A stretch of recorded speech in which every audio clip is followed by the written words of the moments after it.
Saya Fajar Rahayu, NIM 203190238 akan menyampaikan materi selanjutnya, yaitu tentang transmisi budaya Islam ke Eropa. Sebelum kita membahas transmisi budaya Islam ke Eropa, terlebih dahulu kita ketahui apa sih yang dimaksud dengan transmisi itu. Transmisi adalah upaya atau proses menyampaikan sikap, keyakinan, nilai-nilai, pengetahuan, dan juga keterampilan. Transmisi budaya Islam ke Eropa ada 3, yaitu melalui Perang Salib, melalui negeri Sicilia, dan melalui Andalusia atau Spanyol. Yang pertama, melalui Perang Salib. Perang Salib terjadi di Syria dan sekitarnya. Seperti diketahui sebelumnya bahwa negeri Syria adalah wilayah di mana Islam dan Barat berjumpa pada saat Perang Salib itu terjadi. Perang Salib terjadi antara tahun 1095 sampai 1291. Dalam Perang Salib, ini hanya mempunyai sedikit pengaruh terhadap transmisi pemikiran dan sains Islam ke Barat. Kendati demikian, disadari bahwa pengaruh Perang Salib di sini tidaklah begitu intens, mengingat orang-orang yang datang sebagai pasukan Perang Salib adalah kesatria-kesatria perang dan bukan merupakan seorang ilmuwan. Sehingga dapat dikatakan bahwa sekiranya pun terjadi transmisi akibat Perang Salib, bentuknya tidak lebih dari peniruan terhadap tata cara hidup sebagai hasil kekaguman bangsa Barat masyarakat Islam yang mereka lihat pada saat Perang Salib berlangsung.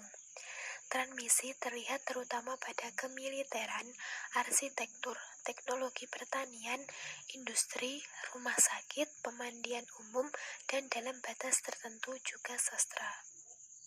Di samping bentuk mengakibatkan terjadinya transmisi pemikiran dan sains Islam ke Barat, tak sedikit historian melihat bila terdapat pula pengaruh kontak pribadi dalam proses itu.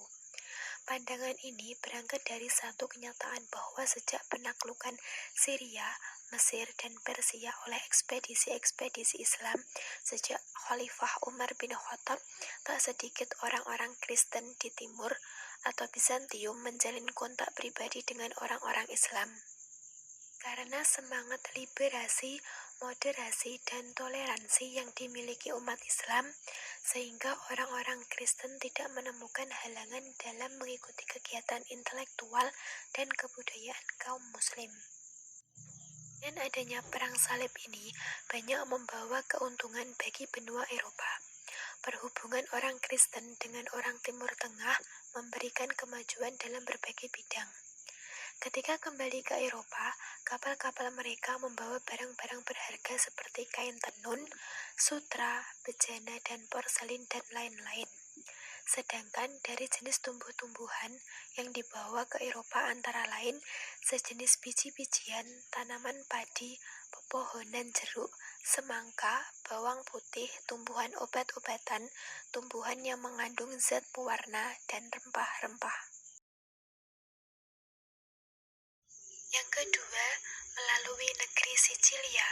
Sebagai titik persentuhan dari dua lapangan kebudayaan, maka Pulau Sicilia teristimewa dan merupakan alat penghubung untuk meneruskan pengetahuan kuno dan pengetahuan abad pertengahan.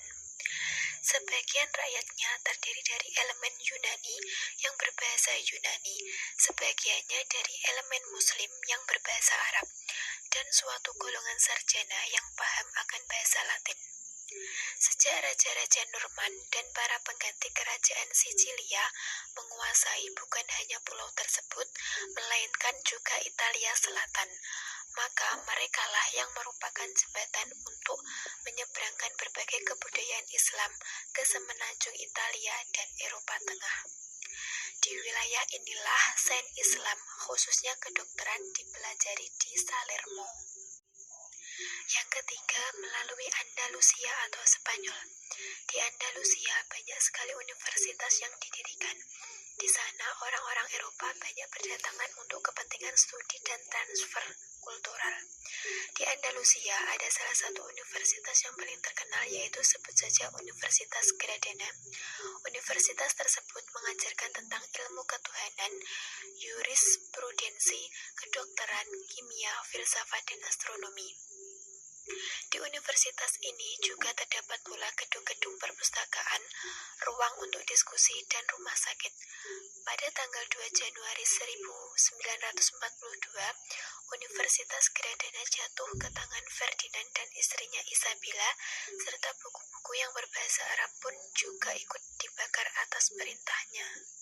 Di Andalusia, sedikit demi sedikit umat Islam kehilangan wilayah kekuasaannya. Mula-mula kota Toledo direbut oleh Kristen pada tahun 1085 Masehi, menyebabkan hilangnya pusat sekolah tinggi dan pusat ilmu pengetahuan Islam beserta segala isinya yang terdiri dari perpustakaan bersama ilmuwan-ilmuannya. Tahun 1236 Masehi, menyusul Cordova dirampas oleh Raja Alfonso VII dari Kastilia, maka hilang pula pusat kebudayaan dunia di sebelah barat beserta Masjid Raya Cordova yang didirikan oleh Amir-Amir Umayyah di Andalusia. Perpustakaan yang didirikan oleh Hakam II dengan buku-bukunya dari segala cabang ilmu. Kehilangan itu terus berlanjut kota demi kota, menyusul Sevilla, Malaga, dan Granada. Akhirnya umat Islam beserta Raja Bani Ahmar terakhir, yaitu Abu Abdullah, harus terusir dari Andalusia.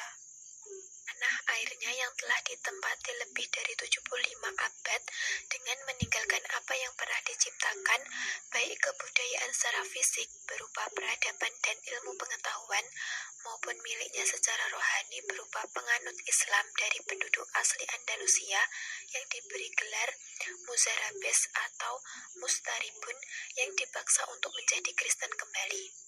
Golongan Musarabes inilah yang mengalirkan kembali ilmu pengetahuan Islam ke Eropa.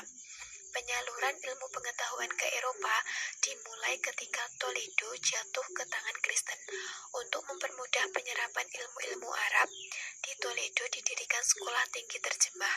Pekerjaan ini dipimpin oleh Raymond. Buku-buku yang disalin adalah buku-buku bahasa Arab yang masih tersisa dari pembakaran.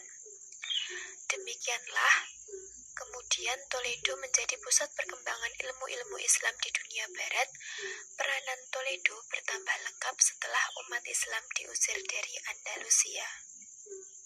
Sekian presentasi dari kelompok kami, kurang lebihnya kami mohon maaf yang sebesar-besarnya. Wabillahi taufiq wal hidayah wa ridha wa inayah. Wassalamualaikum warahmatullahi wabarakatuh.